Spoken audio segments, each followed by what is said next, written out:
we've talked about this, of course, but just in the news today, it's not, of course, just the deaths. It's the extreme disruption, not just economically, but to children and people's lives. And there's news today on how the insanity continues here, Josh. Even with obviously there's still COVID out there, and some are reacting as though we're still in the midst of Delta or we're still in the midst of the original strain. And this is in the news as the DC public schools have now made the vaccine mandatory for 12 years old and up. They've made it mandatory. Okay. 85%, Washington Post reporting, 85% of all students between 12 and 15 have been vaccinated. But when you look at Black children only, that number drops to 60%.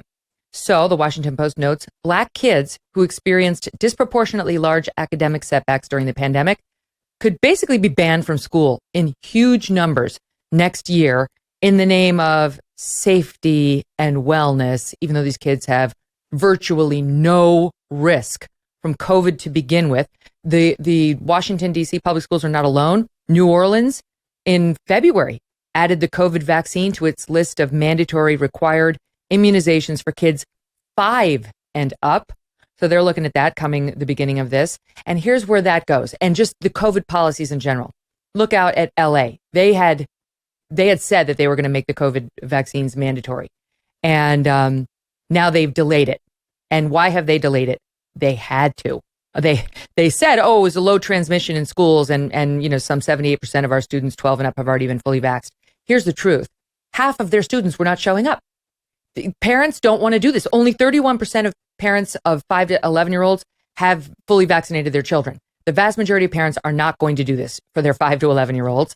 And even those with 12 and up are a little reticent because the kids face very little risk. So LA School District now estimating tens of thousands of students are missing right now from their back to school rosters. They say it could be more than 20,000 missing.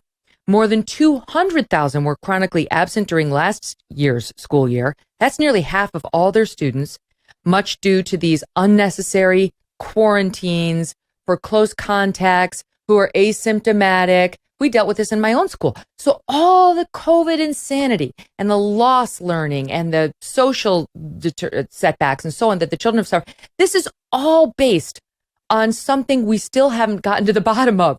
Who caused it? How? Is there a person who could be held accountable, or a group of people? And most frighteningly, are they still in charge right now?